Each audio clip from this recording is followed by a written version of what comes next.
شہادت ہمارے ہاں بیان ہوتی ہے اس انداز میں کہ لگتا ہے کہ کسی مظلوم بندے کو کسی نے پکڑا ہوا تھا تو وہ سارے اسے مار رہے تھے اور وہ منتیں کر رہا تھا کہ مجھے نہ مارو.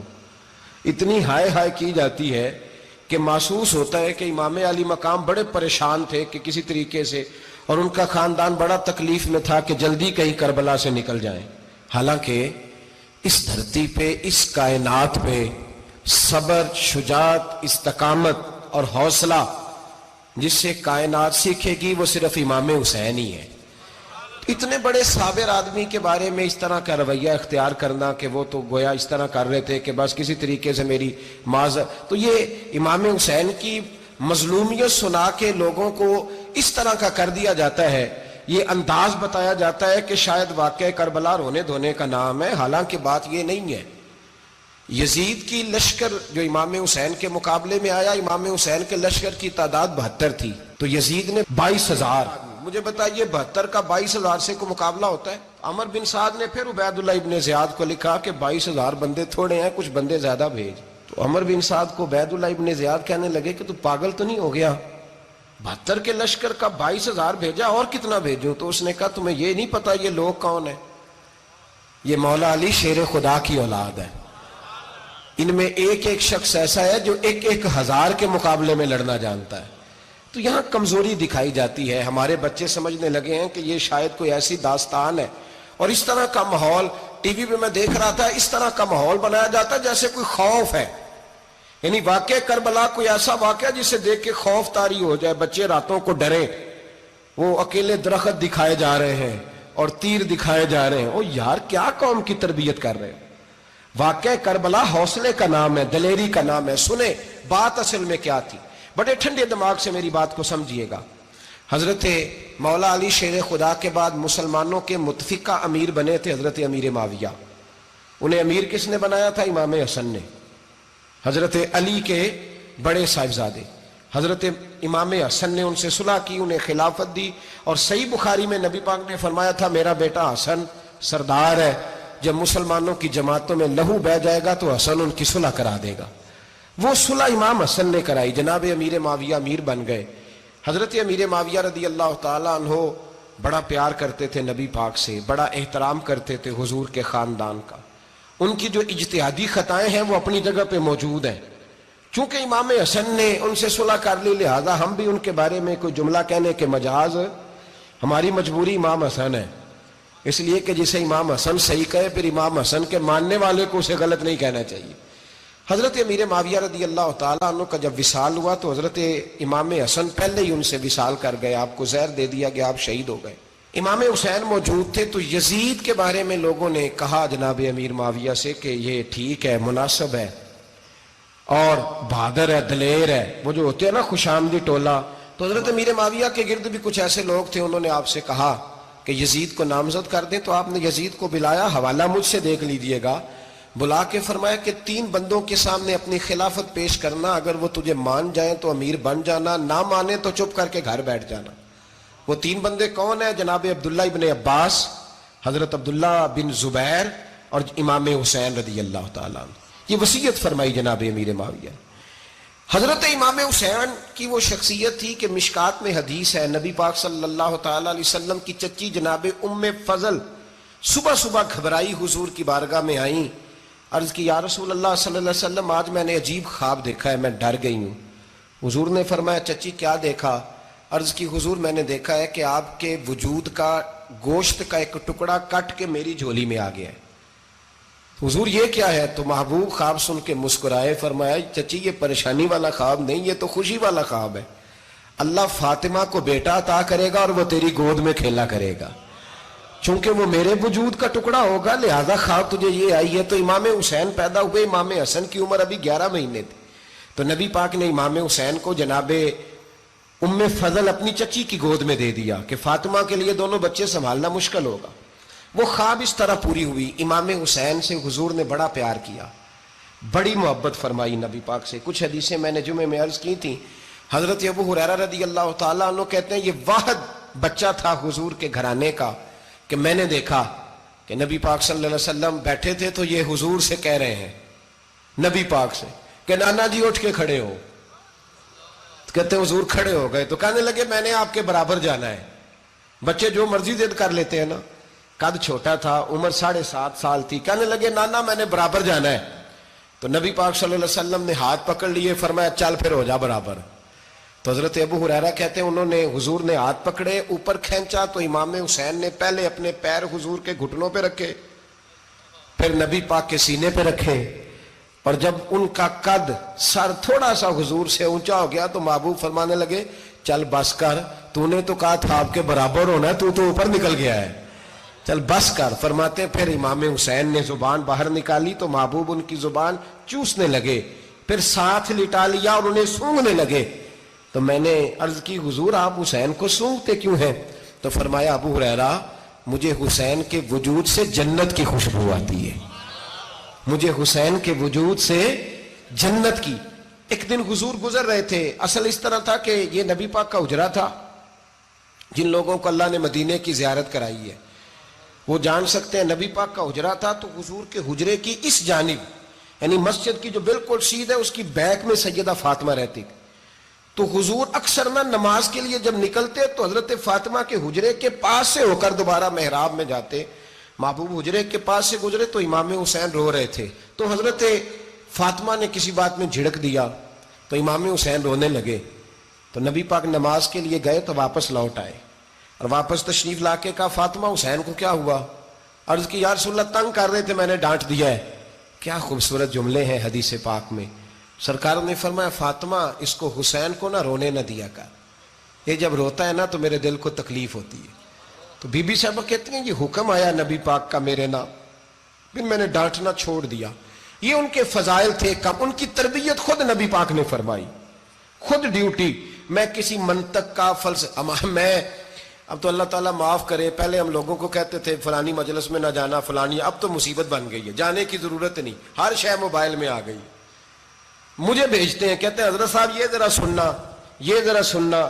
کل کراچی سے کچھ مہمان آ گئے تو اب بچوں نے وہ کلپ سنبھال کے یہ مولوی دیکھو کیا کہتا ہے. اب آیتیں پڑھی جا رہی ہیں قرآن پاک کی, اتنا ٹکڑا یہاں سے لیتے ہیں, اتنا ٹکڑا یہاں سے لیتے ہیں, اور ملا کے پتہ نہیں کون سا مکسچر بنا رہے ہیں.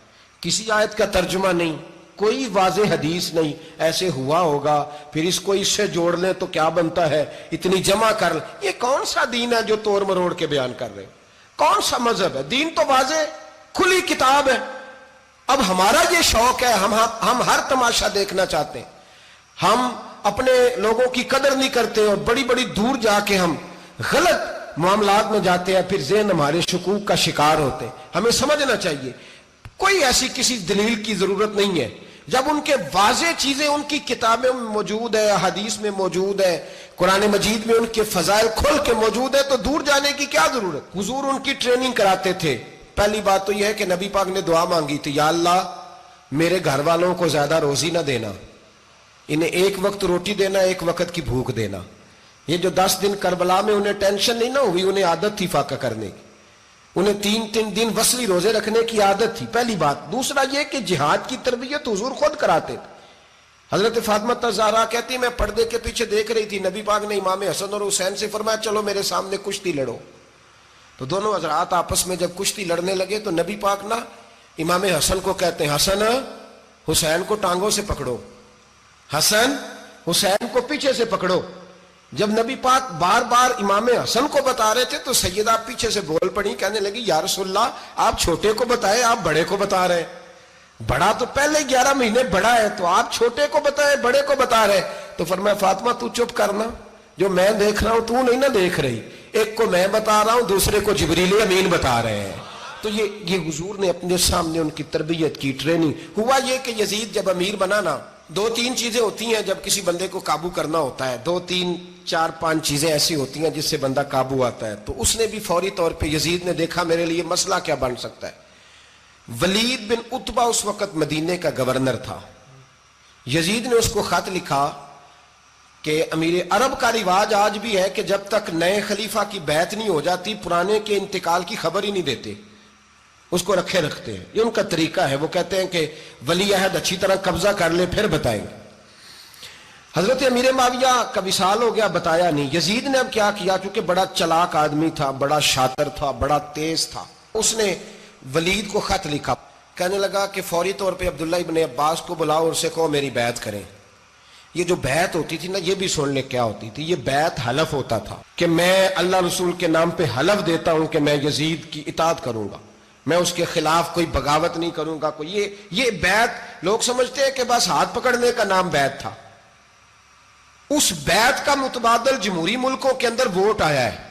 تو کہا بیعت کرے. حضرت عبداللہ ابن عباس کو بھی بلاؤ، عبداللہ بن زبیر کو بھی بلاؤ، امام حسین کو بھی بلاؤ. امام حسین آدھی رات کے وقت بیٹھے تھے مسجد نبوی میں، چونکہ پانچوں نمازوں کی آپ امامت کرتے. امام حسین نماز پڑھا کے عشاء کی بیٹھے تھے. جناب عبداللہ بن زبیر، عبداللہ بن زبیر کون تھے؟ یہ نبی پاک صلی اللہ علیہ وسلم کی پھوپھی پوتے تھے اور جناب صدیق اکبر کے نواسے تھے حضرت عبداللہ بن زبیر. اور جناب زبیر بن عوام عشرہ مبشرہ صحابی ہیں، ان کے بیٹے تھے. بہت زیرک آدمی تھے. یہ بھی امام حسین کے پاس بیٹھے تھے. عبداللہ ابن عباس بھی تھے جو حضور کے چچا کے بیٹے ہیں، اس امت کے پہلے مفسر ہیں قرآن پاک. یہ لوگ بیٹھے تھے. تو ولید نے ایک بندہ بھیجا، اس نے آ کے کہا جناب آپ کو گورنر صاحب نے بلایا ہے. تو عبداللہ بن زبیر کہنے لگے حسین اس وقت بلانے کی بات سمجھ میں نہیں آئی. تو امام حسین بڑے بصیرت والے تھے، اللہ نے بصیرت دی تھی. کہنے لگے عبداللہ آپ کو سمجھ نہیں آئی، مجھے سمجھ آ گئی ہے، امیر معاویہ وصال کر گئے اور یہ ہمیں جو بلایا گیا ہے نا، یہ یزید کی بیعت کے لیے بلایا گیا ہے. تو کہا پھر آپ آدھی رات کو نہ جائیں، آپ کے لیے خطرہ ہوگا. تو امام حسین فرمانے لگے خطرہ حسین کو نہیں ہوتا. نہیں کہا پھر بھی آپ مہربانی کریں ذرا احتیاط سے جائیں. تو جناب عبداللہ ابن زبیر نے، عبداللہ ابن عباس نے 14 بندے نیزے دے کے، تلواریں دے کے امام حسین کے ساتھ بھیجے اور کہا کہ امام حسین اگر اس نے کوئی غلط ملت بات کی نا، زبردستی بیعت کرنے کا کہا، تو آپ بس کوئی ایک بات اونچی آواز میں کر دینا، یہ سپاہی پیچھے آ جائیں گے. امام حسین ان 14 بندوں کو لے کے گورنر ہاؤس پہنچ گئے. جب آپ وہاں پہنچے اس نے بتایا، اس نے کہا جی حضرت امیر معاویہ انتقال کر گئے اور آپ نے یزید کی بیعت کرنی ہے. تو امام حسین فرمانے لگے میں چھپ کے بیعت نہیں کروں گا. مجمع لگاؤ، جمعے والے دن اعلان کرو. جو طریقہ ہے حضرت ابو بکر صدیق کا، جو طریقہ ہے حضرت عمر فاروق کا، جو انداز حضرت عثمان غنی کا ہے، جو مولا علی کا ہے، سر عام اعلان کرو. اگر ساری دنیا یزید کی بیعت کرے گی تو میں بھی تیار ہوں. تم مجھ سے بیعت لے کے پھر لوگوں کو بتانا چاہتے ہو کہ حسین بیعت ہو کر رہے ہیں تو تم کیوں نہیں کر رہے؟ میں عام آدمی نہیں ہوں، لہذا چھپ کے بیعت نہیں کرتا. جب یہ بات کی نا تو ولید بڑا نرم دل تھا اور امام حسین کی شان کو جانتا تھا. وہ جانتا تھا یہ نبی پاک کا خاندان ہے. اس نے کہا جی مجھے تو حکم تھا، باقی آپ حضور کے نواز ہیں، میں کر کچھ. وہاں ایک بڑا بدبخت شخص بیٹھا تھا، عبد الملک بن مروان. وہ ولید سے کہنے لگا کہ اگر حسین آج تمہارے ہاتھ سے نکل گئے تو تمہارے لیے بہت بڑا مسئلہ کھڑا ہو جائے. انہیں جانے نہ دینا، یا بیعت کراؤ یا ان سے کہو جنگ کے لیے تیار ہو.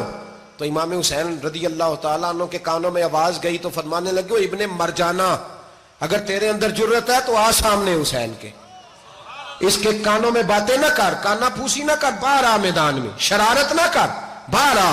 میں تمہیں ابھی بتاتا ہوں کہ حسین سے مقابلہ کرنے کا انجام کیا ہے. یہ کہہ کہ امام حسین باہر نکلے، اپنے بھائی محمد بن انفیہ کو بلایا، عبداللہ بن زبیر، عبداللہ ابن عباس، ڈھیر سارے لوگ اکٹھے ہو گئے. فرمایا یہ معاملہ ہے، اب کیا کرنا ہے؟ تو وہ کہنے لگے حضور وقت ابھی مناسب نہیں ہے، آپ اس طرح کریں یہاں رکیں، ہم مکے سے، عراق سے، کوفے سے لوگوں کو بلاتے ہیں، یہاں ایک بڑی مجلس مشاورت قائم کرتے ہیں. امام حسین فرمانے لگے اگر تم مشاورت قائم کرو گے تو ولید اور عبد الملک بن مروان وہ تو جنگ کرنے کو تیار ہے، اور نبی پاک نے فرمایا ایک مینڈا ہوگا جس کی وجہ سے مدینے کی گلیوں میں لہو بہے گا. فرمانے لگے میں وہ بکرا، وہ مینڈا نہیں بننا چاہتا. کہا پھر آپ کیا کریں گے؟ تو امام حسین رو پڑے. فرمانے لگے میں مدینہ چھوڑ جاؤں گا لیکن مدینے کی حرمت پامال نہیں ہونے دوں گا. امام علی مقام آدھی رات کے وقت نکلے. سیدہ فاطمہ کا دروازہ ایک اس دن تھا جس دن حضرت مولا علی کوفے چلے گئے تھے، اور دوبارہ آج تالا لگا جب امام حسین نکلے. آپ جنت البقیع کے پیچھے کھڑے ہو کے حضور کا روضہ دیکھنے لگے. اس وقت گنبد تو نہیں ہوتا تھا، روضہ دیکھنے لگے. نانا تیرے کرم کے خزینے کی خیر ہو، میں جا رہا ہوں تیرے مدینے کی خیر ہو. سارا خاندان لے گئے، مکے تشریف لے گئے. حج کے ایام قریب آنے والے تھے. امام حسین نے وہاں لوگوں سے باتیں کی. جب امام حسین وہاں پہنچے تو کوفے سے خط آنے لگے. کوفہ حضرت علی کا دار الخلافہ تھا، وہاں آپ کے محبین، پیار کرنے والے ڈھیروں تھے. انہیں خط لکھے کہ حضور آپ چپ کر کے بیٹھے ہوئے ہیں اور ہمارے اوپر یزید مسلط ہو گیا ہے.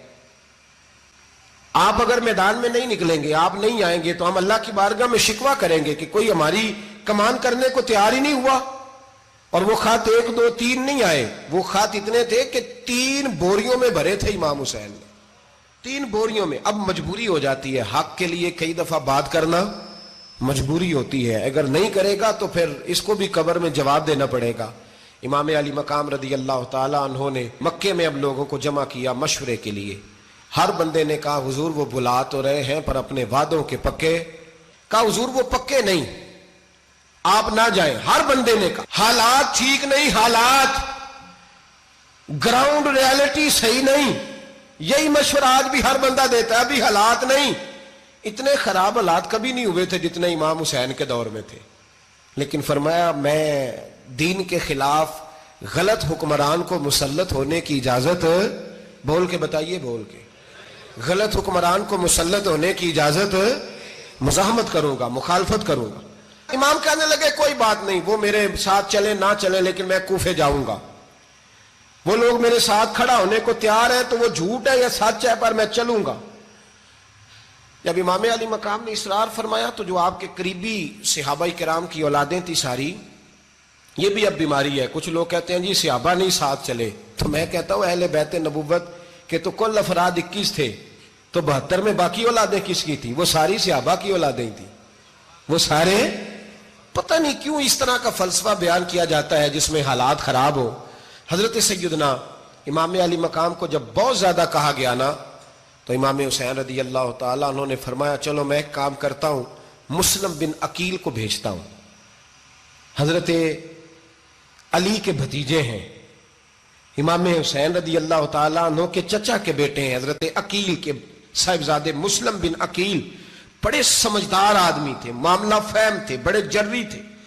اتنا زبردست مشورہ کم لوگ دیتے ہیں جتنا حضرت مسلم بن عقیل دیتے تھے. ان کو بھیجا گیا کوفے. اب اس میں بڑی تفصیل ہے, وہ اپنے 2 بچے بھی لے گئے. جب وہ کوفے پہنچے نا, تو کوفے پر جناب نعمان بن بشیر کی حکومت تھی. آپ گورنر تھے اور اہل بیت سے بڑی عقیدت رکھنے والے, نرم رویہ. عبید اللہ ابن زیاد کوفے کا گورنر نہیں تھا, یہ کسی اور علاقے کا تھا.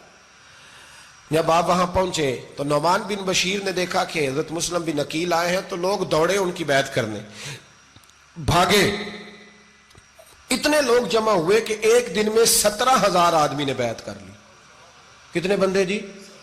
17,000 آدمی ایک دن آیا. اب وہ جو امام مسلم بن عقیل کے وہاں نعرے لگانے والے تھے, کہنے لگے حضور یہ پہلے دن کی کارکردگی ہے, 2-4 دن میں دیکھیے کیا ہوتا ہے. 2-4 دن میں کیا ہوا, 40,000 آدمی نے بیعت کر لی. اب وہ 40,000 بندہ تیار ہو گیا. ادھر سے جو یزید کے وفادار تھے انہوں نے خط لکھا یزید کو کہ تو نے بڑا نرم آدمی گورنر بنایا ہے اور 40,000 بندہ چلا گیا حسین کی طرف. اگر ایک دن مسلم بن عقیل اور رہے تو جو تمہارا گورنر بیٹھے ہیں نا جناب نعمان بن بشیر, ان کو گورنر ہاؤس سے نکال کے مسلم بن عقیل قبضہ کر لیں گے. تو چپ کر کے بیٹھا ہے. یزید بڑا تیز تھا, اس نے ایک آدمی گھوڑے پہ دوڑایا. عبید اللہ ابن زیاد ایک اور علاقے کا گورنر تھا, پر بڑا ظالم سا بدماش تھا, بڑا سخت گیر آدمی تھا. اس کو کہا کہ تو پہلے ایک صوبے کا گورنر ہے, جا تجھے دوسرا صوبہ بھی دیا. اس طرح کار فوری طور پہ کوفے پہنچ اور جا کے مسلم بن عقیل کو گرفتار کر, جو آدمی ان کا ساتھ پھر بھی دے اسے قتل کر دے. اس نے کیا کیا, وہ آدھی رات کو آیا, منہ چھپایا, جبہ پہنا, لوگ سمجھے امام حسین آ گئے. بہت سارے لوگوں نے اس کے نعرے بھی لگائے. وہ چپکے سے داخل ہوا اندر, اور چپکے سے داخل ہو کے اس نے سب سے پہلا کام یہ کیا کہ نعمان بن بشیر رضی اللہ عنہ کو معزول کیا, کوفے کے گورنر ہاؤس پہ قبضہ کیا. پھر اس نے اسی وقت سوئے ہوئے سرکردہ لوگ, جس طرح ایک گاؤں کا چودھری دوسرے کا محلے میں قبیلوں کے جو لوگ تھے چودھریوں کو بلایا, کچھ کو سزائیں دیں, کچھ کو سخت کہا, کچھ کو ان کے عیب گنوائے کہ وہ تمہارا فلانا مسئلہ پھر خراب کر دوں گا, بلیک میل کیا. صبح ہونے تک حالات اگر تم نے میرے قابو میں نہ کیے تو یاد رکھنا بڑا مشکل ہوتا ہے حق پہ کھڑا ہونا. بڑی چیزیں لوگوں کو یاد آتی ہیں, اللہ جانتا ہے. پہلے کچھ ہوتا ہے, بعد میں معاملہ کچھ ہوتا ہے. حضرت مسلم بن عقیل کے ساتھ جس دن عبید اللہ ابن زیاد آیا 40,000 کا لشکر تھا. اگلے دن صبح ہوئی, اگلے دن تو یہ حال ہو گیا کہ آپ جب کوفے کی جامع مسجد میں زور کی نماز کے لیے گئے تو 5-7 ہزار آدمی نماز پڑھنے آیا. اور جب مغرب کا وقت آیا تو لوگوں نے چند ہزار لوگ رہ گئے, نماز کی نیت باندھی. توجہ کرنا میری بات پہ, ایک مسئلہ بھی سمجھ میں آئے گا.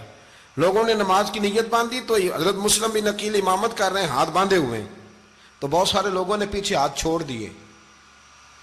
ایک بندے نے دوسرے سے پوچھا وہ ہاتھ کیوں نہیں باندھتے؟ کہنے لگے اگر عبید اللہ ابن زیاد کے کسی بندے نے دیکھ لیا نا تو ہم اسے کہیں گے ہم تو نماز پڑھ ہی نہیں رہے تھے, ویسے ہی کھڑے تھے, ہاتھ ہی نہیں باندھے سرے سے. جب نماز کی امامت باندھی تو 10-11 صفیں تھیں. جب مسلم بن عقیل رضی اللہ تعالیٰ عنہ نے سلام پھیرا تو پیچھے بندہ ہی کوئی نہیں تھا. حضرت مسلم بن عقیل کو گرفتار کیا گیا. عرب کا رواج تھا دشمن کو سخت سزا دیں تاکہ باعث عبرت بنے. بہت اونچا مینار تھا کوفے کا, گورنر ہاؤس کا, اوپر لے جا کے جناب مسلم بن عقیل کو زمین پہ گرایا گیا. اور جب وہ شہید ہو گئے تو شہید ہونے سے ایک رات پہلے وہ خط لکھ چکے تھے امام حسین کو کہ آپ آ جائیں, حالات بڑے اچھے ہیں. خط ملا تو امام حسین مکے سے کوفے کی جانب چل پڑے. امام علی مقام رضی اللہ تعالیٰ عنہ جب چل پڑے, تشریف لا رہے تھے تو رستے میں فرزق شاعر ملا, بڑا محب اہل بیت تھا. رستے میں ملاقات ہوئی, اللہ اکبر. حضرت مسلم بن عقیل جب گرایا شہید ہو گئے تو پھر اس نے اس طرح کیا کہ آپ کی لاش کو لٹکا دیا چوک میں. لوگ دیکھتے تھے تو عورتیں بچوں کہتی تھی تو نے باہر نہیں نکلنا, ہم نے نہیں امام حسین کے ساتھ چلنا, بس بڑا خوف ہے, کوئی بندہ نہ باہر نکلے, کوئی نہیں ضرورت, ہمیں حالات بہتر ہوگی تو دیکھی جائے. آج کتنے لوگ ہیں, کتنی دیگیں پکی, کتنی نیازیں بٹی, کیا کچھ ہوا. آپ ناراض نہ ہونا, میں آپ میں سے ہوں, آپ مجھ سے ہیں, یہ بات آپ کی نہیں میری سب کی ہے. آج بھی اگر امام حسین کے نام پہ جان دینے کی باری آئے گی تو دیگیں رہ جائیں گی. ناراض تو نہیں ہو گئے آپ لوگ؟ فٹافٹ مائیں کہیں گی باہر نہیں جانا, بالکل پتر سانو کی لگے, سارا دن کوئی ہمارے لیے. وہ پیر صاحب تو کرتے رہتے ہیں باتیں, ان کا تو کام ہے, خبردار ہم نے نہیں جانا. دیگیں دینے کو سارے تیار ہیں, جانے دینے کو تیار ہونا. ناراض ہو گئے آپ لوگ؟ چلو کوئی نہیں, ہو جاؤ, خیر صلی اللہ ہے, بات تو ٹھیک کر رہا ہوں نا. حضرت امام حسین رضی اللہ تعالیٰ عنہ نے فرزق شاعر رستے میں ملا تو امام حسین کو کہنے لگا کہاں جا رہے ہیں؟ فرمایا میں کوفے جا رہا ہوں. کہنے لگا حضور نہ جائیے گا, لوگوں کے دل آپ کے ساتھ ہیں, تلواریں آپ کے ساتھ نہیں. سیدنا امام حسین رضی اللہ تعالیٰ عنہ کو آ کے کہا حضور وہ سارے کوفے والے مانتے ہیں کہ بات حسین کی ٹھیک ہے لیکن آپ کی سپورٹ نہیں کریں گے. اور اگلی بات فرزق نے یہ کی کہ حضور میں حضرت مسلم بن عقیل کی لاش کو لٹکی ہوئی دیکھ کے آیا ہوں کوفے کے چوک میں. بڑا ہی خوبصورت فکرہ ہے امام حسین کا. فرمانے لگے میرا بھائی لٹکا ہوا تھا, کہیں کسی کے آگے جھکا تو نہیں تھا؟ لٹکا ہی تھا نا, کہیں جھکا تو نہیں کسی کے آگے؟ کہا حضور نہیں. تو آپ فرمانے لگے اگر مسلم بن عقیل لٹک گیا تو حسین بھی لٹک جائے گا, لیکن جھکے گا. حضرت امام حسین تشریف لائے, بچوں سمیت آئے. حر بن یزید ایک شخص تھا. حر بن یزید ایک مختصر سا لشکر لے کے اس نے امام حسین کو ایک جگہ پہ روکا, پھر دوسری جگہ پہ روکا, بالآخر تیسری جگہ پہ روکا. تو امام حسین نے فرمایا جگہ کون سی ہے؟ کہا حضور کرب و بلا. فرمایا بس یہی خیمے لگا دو, یہی. حضرت سیدہ زینب نے پوچھا امام حسین سے کہ سارے زمانے نے روکا ہے, ٹھیک ہے آپ حق پہ ہیں, یہ بھی سب نے کہا آپ حق پہ ہیں, پر روکا بھی سب نے, آپ روکے کیوں نہیں؟ تو ابن کثیر اور ابن اسیر لکھتے ہیں کہ امام حسین رو پڑے, کہنے لگے بہن میں رک جاتا پر میں نے رات کو نانا مصطفیٰ کو خواب میں دیکھا ہے. تو حضور نے فرمایا حسین اگر آج یہ رواج پڑ گیا نا یزید جیسے لوگوں کا تو قیامت تک پڑا رہے گا. پھر لوگ کہیں گے کوئی نکلا نہیں تھا تو ہمیں بھی نکلنا. پھر لوگ ظالموں کے سامنے گردنیں جھکانے کے عادی ہو جائیں. میں کہتا رہتا ہوں, کہہ رہا ہوں, کربلا کی جنگ کفر اسلام کی جنگ نہیں, کفر اسلام کی جنگ نہیں کربلا کی. کیونکہ یزید تو بڑا پکا نمازی تھا, خطبہ دیتا تھا وہ تو. جب امام حسین رضی اللہ تعالیٰ عنہ نے کربلا کے میدان میں جمعے کا دن تھا تو یزید کے سامنے کو بات کرنی شروع کی, عمر بن سعد کے سامنے. تو عمر بن سعد کہنے لگا حسین زیادہ باتیں نہ کر, ہمارا جمعہ لیٹ ہو رہا ہے, جنگ کے لیے تیار ہو, فٹافٹ آ. اہل بیت نبوت کو قتل کریں گے اور قتل کے بعد پھر نماز پڑھیں گے اور پھر کہیں گے اللہم صلی علی محمد وعلی آل محمد, اسی نماز میں پھر درود بھی پڑھیں گے. یہ کیسا مرتبہ ہے, کیسا انداز ہے, دوستی قاتل سے بھی مقتول سے یارانہ بھی. امام حسین نے حر بن یزید امام حسین سے کہنے لگا مجھے حکم ہے آپ کو روکنے کا, آپ آگے نہیں جا سکتے. امام صاحب نے فرمایا وجہ زمین اللہ کی ہے. اس نے کہا آپ بیعت نہیں کر رہے, یزید کی حالات آپ کے حق میں درست نہیں ہیں, آپ نہیں جائیں گے. امام روک گئے. ظہر کی نماز کا وقت ہوا تو حضرت علی اکبر امام حسین کے بڑے صاحبزادے, انہوں نے اذان ظہر پڑھی تو حور بن یزید کے لشکر نے امام حسین کے پیچھے نماز ادا کی. کہا بھئی تم مقابلے میں آئے ہو, نماز پیچھے پڑھتے ہو؟ کہا حضور مقابلہ تو تلواروں سے کر رہے ہیں, پر ہمارا دل تو مانتا ہے نا کہ مصطفیٰ کا نواسہ بڑی شان والا ہے. حر بن یزید نے 3 نمازیں لشکر سمیت امام حسین کے پیچھے پڑھی ہیں, 3 نمازیں, ظہر اثر اور مغرب.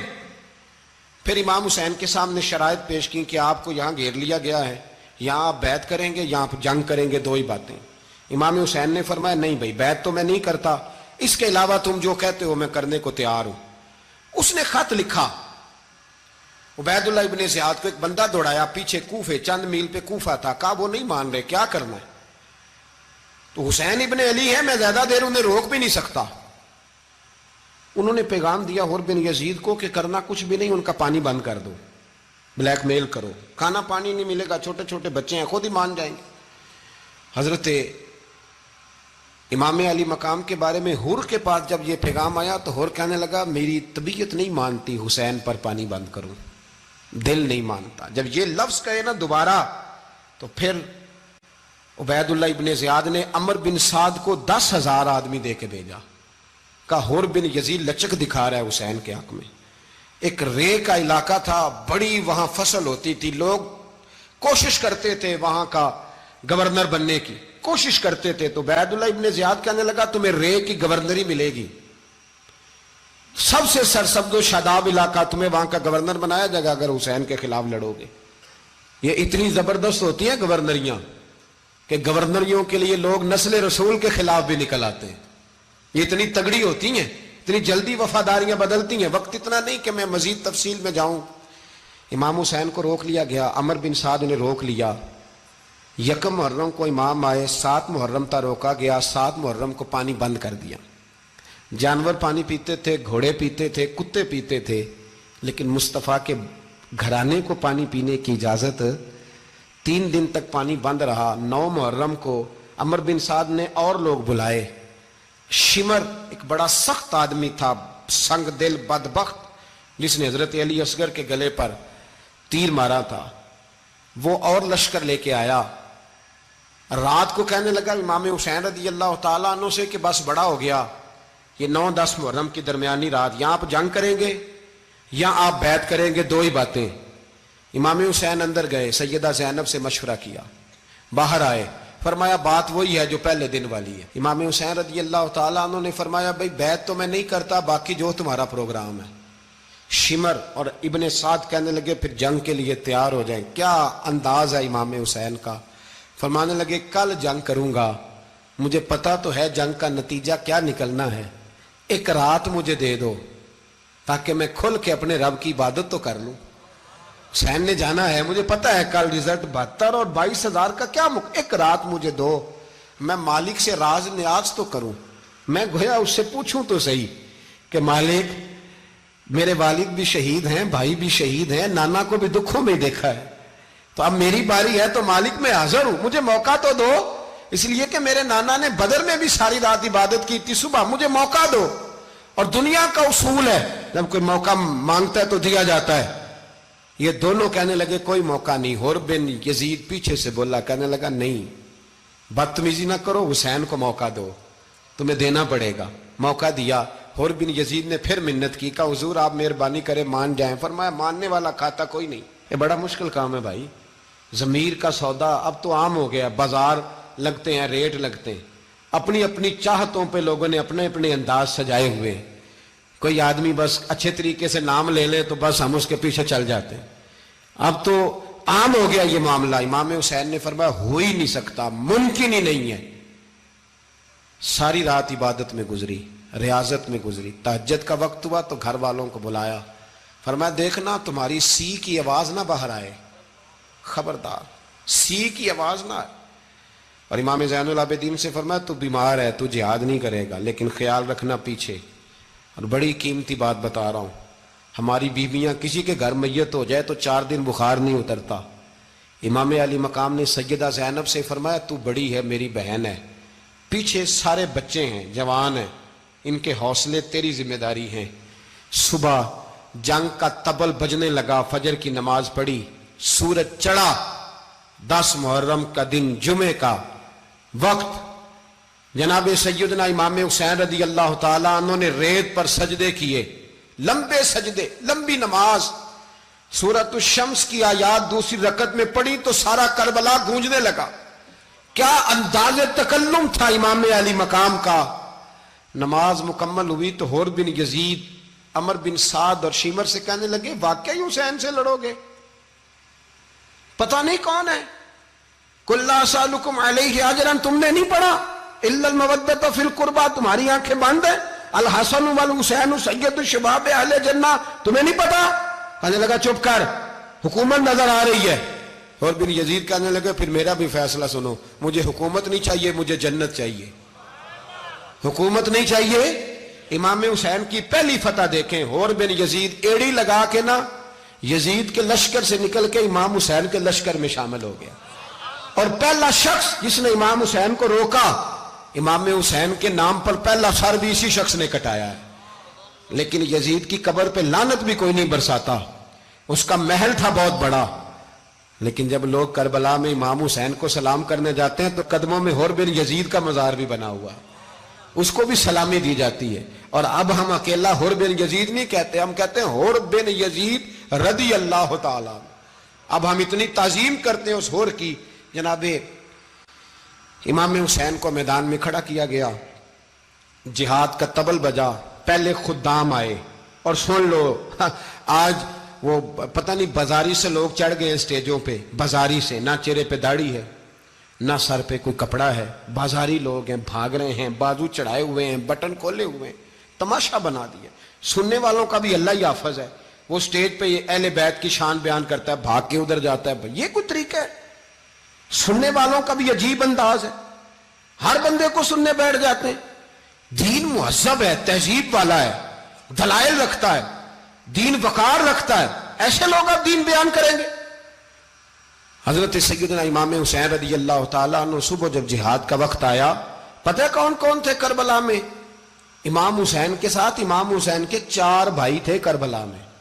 کتنے؟ بول کے بتائیں۔ حضرت علی کے 4 بیٹے، عباس بن علی، جن کو حضرت عباس کہا جاتا ہے نا، علمدار، یہ حضرت علی کی دوسری زوجہ میں سے۔ عباس بن علی بھی تھے، اور ابو بکر بن علی بھی تھے، عمر بن علی بھی تھے، عثمان بن، یہ حضرت علی کے بچوں کے نام ہیں۔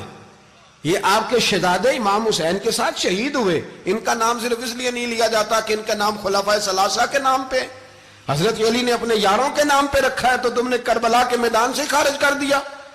یہ تینوں شہزادے حضرت جناب سیدنا امام حسین کے ساتھ تھے، یہ بھی شہید ہوئے۔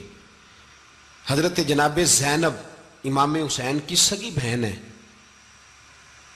ان کے 2 بچے تھے، اون و محمد۔ جب امام حسین میدان میں جانے لگے تو جناب زینب بچوں سے کہنے لگی نہ، پہلے بھائی نہیں جائے گا، پہلے بھانجے جائیں گے۔ 2 بچے شہید ہوئے۔ حضرت قاسم بن حسن امام حسن کے بیٹے تھے، وہ جب میدان میں جانے لگے تو امام حسین نے کہا نہیں بھائی تو نہیں جائے گا، تو میرے بھائی کی نشانی ہے، میں جاؤں گا۔ تو حضرت قاسم بن حسن نے ایک تعویذ کھول کے دیا کہ ابا جی میرے والد نے کہا تھا جب بڑی مشکل آ جائے تو تعویذ کھول کے دیکھنا، تو آج بڑی مشکل آئی ہے تو میں نے تعویذ کھولا ہے، تو یہ دیکھیں کیا لکھا ہے، یہ تو رکا ہے، تعویذ ہے ہی نہیں۔ جب کھول کے دیکھا تو اس پہ لکھا تھا قاسم اگر حسین پہ کوئی کڑا وقت آ جائے تو بیٹھ کے آگے آگے رہنا، اگر کڑا وقت میرے بھائی پہ کبھی آ جائے نا دیکھنا اس کے آگے آگے چلنا، اسے حسن کی کمی نہ محسوس ہو، پائیاں جہاں ساک نہیں کوئی جے وچ خار نہ ہوئے۔ سیدنا امام حسین پہلی دفعہ کربلا میں اس وقت روئے جب یہ رکا، آپ نے دیکھا تو فرمایا ٹھیک ہے، اگر حسن کی یہ وصیت ہے تو میں نے زندگی میں اگر ان کی ہر بات مانی ہے اب بھی مانوں گا، تمہیں اجازت ہے۔ جناب قاسم بن حسن 16 سال کا جوان جب میدان میں نکلے تو ہائے ہائے پتہ نہیں کہاں سے آ گئی ہے۔ امام قاسم بن حسن جب میدان میں نکلے تو تبری سے لے کر علامہ ابو الاسناد صاحب سب کو پڑھ کے تو دیکھو، 3 دن کی پیاس ہے، شدید آزمائش ہے، دکھ ہے، تکلیفیں ہیں، پھر بھی پہلی دفعہ جب میدان میں گئے ہیں واپس آئے ہیں 19 لوگوں کو قتل کر کے واپس آئے. سناؤ قصہ خیبر کو تمامی اپنے بچوں کو. علی کی داستان سن کے دلوں سے ڈر نکلتا ہے. علی کی داستان سن کے دلوں سے یہ جو بچے ڈر رہے ہیں نا، وہ چمگادڑ آ گئی، کاکروچ آ گیا، یہ خوف نکل جائے گا اگر حضرت قاسم بن حسن کی بات سنیں گے. درجنوں لوگ آپ نے قتل کیے. ایک دفعہ آئے، کہا چاچا یزید کا لشکر تو بڑا بزدل ہے، اگر چند قطرے پانی میرے حلق سے گزرے تو میں سارے کاٹ کے لے آؤں گا آپ کے پاس، چند قطرے. لیکن تھوڑی دیر گزری، عمر بن سعد کہنے لگا اکیلے اکیلے جاؤ گے تو علی کا پوتا ہے، یہ سب کو مار دے گا، کٹھے جاؤ. چاروں جانب سے تیر برسے، ایک تیر لگا آ کے گردن کے پیچھے، بس جناب سیدنا قاسم بن حسن گھوڑے سے نیچے گرے. تو جناب زینب حوصلہ کر کے آنسو سمیٹ کے کہنے لگی میں دیکھ رہی ہوں پردے کے پیچھے سے حسین میرے بھائی کا بیٹا گر گیا ہے، جا اسے اٹھا کے لا. حضرت امام حسین ان کو اٹھا کے لائے تو امام حسین نے سینے سے لگایا ہوا تھا تو ان کے پیر، ان کا قد لگتا تھا امام حسین سے زیادہ ہے. اٹھا کے لایا، لٹا دیا گیا. امام حسین کے اپنے بڑے بیٹے میدان میں نکلنے کو، علی اکبر نام ہے، جب جن لوگوں نے حضور کو نہیں دیکھا تھا وہ جب کہتے نا ہم نے نبی پاک کا دیدار نہیں کیا تو بتاؤ کس طرح کے تھے، تو بتایا جاتا تھا کہ جناب علی اکبر کا دیدار کرو، ہم شبیہ مصطفیٰ. اور جب وہ گلیوں میں نکلتے تھے تو عورتیں چھتوں پہ چڑھ جاتی. جناب علی اکبر رضی اللہ تعالیٰ عنہ تلوار لے کے میدان میں نکلے، جوان بیٹے دینے بڑے مشکل. او یارو رٹا کیا ہے یہ تو بتاؤ، کہ ظالم آدمی حکمران، یار یہ رٹا ہے، ایک ظالم کا رستہ روکنا ہے، اس رٹے کے لیے ہم شبیہ مصطفیٰ. جناب سیدنا امام علی اکبر میدان میں نکلے، بڑے لوگ مارے، بڑے. پھر ایک تیر ان کے بھی گلے میں لگا، اور جب وہ گرے نا زمین پہ تو حضرت امام حسین دوڑ کے آئے، دوڑ کے، اور جب تشریف لائے تو ان کے گلے سے تیر کھینچا تو ایک جملہ لکھا ہے صاحب تبری نے، اس نے حد کر دی. کہنے لگے تیر کھینچا تو امام حسین کی آنکھوں میں آنسو آئے. کہنے لگے کاش جناب ابراہیم آج میرے سامنے ہوتے تو میں انہیں کہتا کہ آپ نے تو بیٹا ذبح کرتے وقت آنکھوں پہ پٹی باندھی تھی، دیکھو میں کھلی آنکھوں سے بچے ذبح کر رہا ہوں، کھلی آنکھوں. کاش جناب ابراہیم خلیل ہوتے تو انہیں کہتا. جناب علی اکبر بھی شہید ہوئے. حضرت علی اصغر کو تو اچانک اٹھایا تھا امام حسین، باہر نکلے تو گردن پہ تیر لگا تو 6 مہینے کا بچہ وہ بھی شہید ہوا. خون اچھالا آسمان کی طرف تو کہا مولا دیکھ لے، میں نے 6 مہینے والا بھی نہیں بچایا، وہ بھی دے دیا ہے. پھر حضرت عباس کو بیٹیوں نے کہا کہ اب نہ، کچھ کہتے ہیں پہلے شہید ہوئے، کچھ نے لکھا بعد میں، کہ اب ہم سے پانی کے بغیر نہیں رہا جاتا. تو جناب عباس پانی کا مشکیزہ لے کے نکلے باہر، ایک ہاتھ کٹا، دوسرے پہ مشکیزہ وہ بھی کٹا. پھر پانی تو بھر لیا تھا، لا نہ سکے، پھر گردن کٹی تو شہید ہوئے. بچوں کی بھی شہادت ہوئی. پر جب ان کا لاشا اٹھایا تو امام حسین کہنے لگے مولا اب نہ حسین کی کمر کمزور ہو گئی ہے، اب کمزور ہو. اور بھائی ایک میت ہو جائے تو 4-5 دن تو پوری آنکھیں نہیں کھلتی، کیسا جری خاندان ہے. تھوڑی دیر گزری تو امام علی مقام نے پٹکا باندھا، سر پہ دستار باندھی، مولا علی کی تلوار پکڑی، نبی پاک کا امامہ باندھا اور گھوڑے پہ سوار ہوئے. تو کہنے لگے زینب گھر تیرے حوالے اور میں اللہ کے حوالے، گھر تیرے حوالے اور میں. اور پھر امام حسین نکلے، امام علی مقام نکلے. راوی کہتے ہیں کہ یہ جلوہ پہلے بھی بڑے سونے تھے پر آج جو رنگ دیکھا وہ کبھی نہیں دیکھا. کیا انداز تھا، جدھر جاتے نعرہ لگاتے تو حد ہو جاتے. اتنے لوگ امام حسین نے کاٹے، اتنے کاٹے، پھر واپس پلٹ کے آئے اور کہنے لگے زینب ذرا پردے کے پیچھے سے دیکھ تو صحیح میری بہن، ان بزدلوں کو جرت ہی نہیں ہو رہی حسین کے مقابلے میں آنے. ایک دوسرے کو دھکا دیتے، تو جا تو جا. پھر اکٹھے وار ہوئے. یہ کون ہے کٹا ہوا، لباس ہے پھٹا ہوا، یہ بال یقین حسین ہے، نبی کا نور عین ہے. پھر چاروں جانب سے تیر برسے. تو امام علی مقام چونکہ نماز کا وقت ہو گیا تھا، اترے گھوڑے سے، خون بہ رہا تھا، گرم ترین ریت سے تیمم کیا، سر سجدے میں رکھا اور جب شمر آپ کی گردن کاٹنے لگا تو کہنے لگے ٹھہر جا ذرا رب سے ایک بات کر لینے دے. اور پھر بولے امام حسین, کہنے لگے مالک تو اب بتا کہ حسین سے راضی ہے کہ ناراض ہے, تو بتا. تو پھر ایک آواز آئی, یا ایتھا النفس مطمئنہ ارجعی الی ربک راضیۃ مرضیہ. فرمایا نفس مطمئنہ واپس آ جا, تو اللہ سے راضی ہے, اللہ تجھ سے راضی. امام حسین وہاں شہید ہو گئے. اب یہ قافلہ امام حسین کا سر کاٹ, ذرا دیکھنا غور کرنا, سر کاٹ کے نیزے پہ رکھا ہے, جسم کربلا میں پڑا ہے. عورتوں کو گھوڑوں پہ بٹھا کے لے جایا گیا یزید کے دربار میں. یزید, پہلے عبید اللہ ابن زیاد نے بدتمیزی کی, پھر یزید نے کی. سعودی عرب کا ایک مولوی بول رہا تھا, سعودی عرب کا, ان سے بھی بڑا عشق ہے, جس نے تقریر سننی ہو میرے پاس ہے. ہمیں لوگ مشورے دیتے ہیں کہ جو یزید کو اچھا کہے اور حسین کو باغی کہے اس کو ہم امام مان لیں. اس بے شرم بے حیا کو جو نبی پاک کے گھرانے کے بارے میں بکے اسے امام. سعودی عرب میں مسجد نبی میں درس دینے والا جس نے تقریر سننی ہو میرے پاس ہے.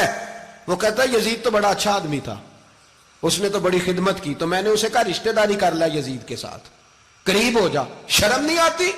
آج بھی نبی پاک کا دل دکھاتے ہو, حیا نہیں آتی, خیال نہیں آتا. اور لوگ گھر میں بیٹھ کے باتیں کرتے ہیں, کہتے ہیں جی جو بیت اللہ میں ہو وہ بھی برا ہو سکتا ہے. بیت اللہ میں تو 360 بت بھی تھے, وہ اچھے تھے. مدینے میں تو 360 منافق بھی رہے, پوری سورہ منافقون نازل ہوئی, وہ اچھے تھے. عجیب تماشا بنا دیا لوگوں نے مذہب کا. وہ آج بک رہا ہے, آج میرے پاس ویڈیو آئی ہے, کہتا ہے یزید نے تو بڑی خدمت, تو عبید اللہ ابن زیاد نے قتل کیا. بے شرمو, اگر عبید اللہ ابن زیاد نے بھی قتل کیا تھا تو حکومت کس کی تھی؟ بولے, بول کے بتائیں. تو پھر یزید نے عبید اللہ ابن زیاد کو سزا کیوں نہیں دی, بلکہ ایک جگہ 2 گورنریاں دی اس کو, یہ حال کیا. بلکہ سنو جو حدیث پاک میں آتا ہے وہ یہ ہے کہ یزید چھڑیاں مار رہا تھا, چھڑیاں امام حسین کے لبوں پہ. تو نعمان بن بشیر صحابی تھے, بول پڑے, کہنے لگے او یزید بدبخت, ہاتھ پیچھے اٹھا, مجھے اللہ کی عزت کی قسم میں نے سینکڑوں بار نبی پاک کو ان ہونٹوں کو چومتے دیکھا ہے. حضرت جناب زینب عورتوں کے مجمع میں پیچھے ہو کے بیٹھی ہیں. یزید کے پاس جب پہنچا لشکر تو یزید کہنے لگا دیکھو اللہ نے مجھے عزت دی اور میرے مخالفوں کا کیا حال ہوا. تو بی بی زینب بول پڑی, اتنے صدمے سہے پر آواز توانا ہے, جاندار ہے. حضرت سیدہ زینب نے جب سنا نا کہ یہ کہہ رہا ہے کہ مجھے اللہ نے عزت دی, تو جناب زینب بولی. نعمان بن بشیر کہتے ہیں بی بی بولی, اتنے صدمے ہیں پر جناب زینب بولی اللہ اکبر. اس انداز میں بولی کہ پہلے قرآن مجید کی آیت پڑھی, کہنے لگی وَتُعِزُّ مَن تَشَاءُ وَتُذِلُّ مَن تَشَاءُ بِيَدِكَ الْخَيْرُ إِنَّكَ عَلَىٰ كُلِّ شَيْءٍ قَدِيرٌ. اور پھر کہنے لگی یزید تو بکتا ہے, کہتا ہے کہ تو